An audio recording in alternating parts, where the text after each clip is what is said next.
We're kicking things off with our story of inspiration. A local nurse shares her experience of having a stroke in hopes of educating others. A few years ago, Ashley Burton started to feel off while going for a run.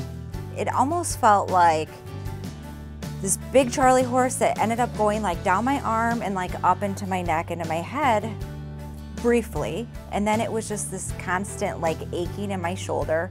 She tried medication and a hot shower, but was still dealing with symptoms by the next day. The dizziness just didn't get better. And that was what actually brought me to the doctor. Ashley's doctor encouraged her to go to the emergency room. When she arrived, doctors determined what was going on.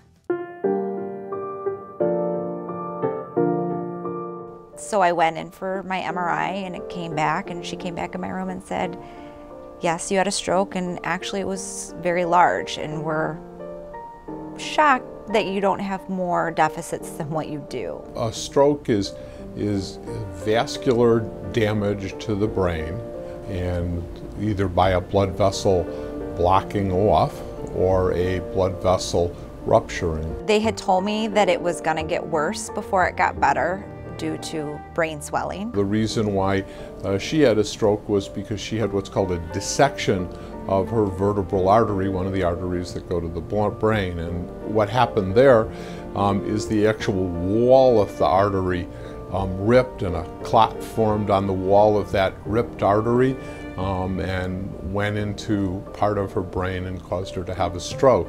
Doctors explained to Ashley that she experienced the dizziness because of where in her brain the stroke had happened. Her cerebellum was damaged, so she was dizzy, she was unsteady when she was walking around. Those are the main functions of your cerebellum. If it had gone somewhere else in my brain, I would have had the paralysis and face drooping, maybe speech problems. I would have had a lot longer lasting deficits than what I did. The cerebellum's a nice part of the brain because it seems to heal itself really well. Other parts of your brain will actually take over for the part of the cerebellum that's permanently damaged, and other parts of that will form new connections, and you'll once again regain the function.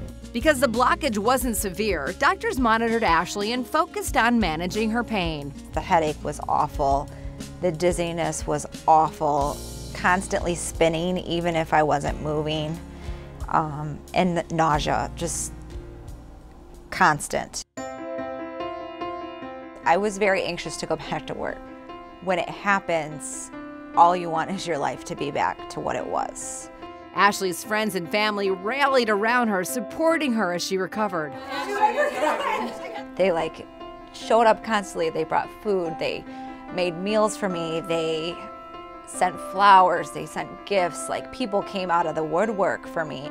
The outpouring of people was overwhelming. There's no words to describe what these girls would do for me. After some follow-up with her doctors, Ashley eventually got back to work as she hoped. And shortly after that, she had a happier change in her life. Just got married in May. Now we're gonna try to start having a family. I'm great though, I feel great. I can work out, I have my life back, which is what I wanted.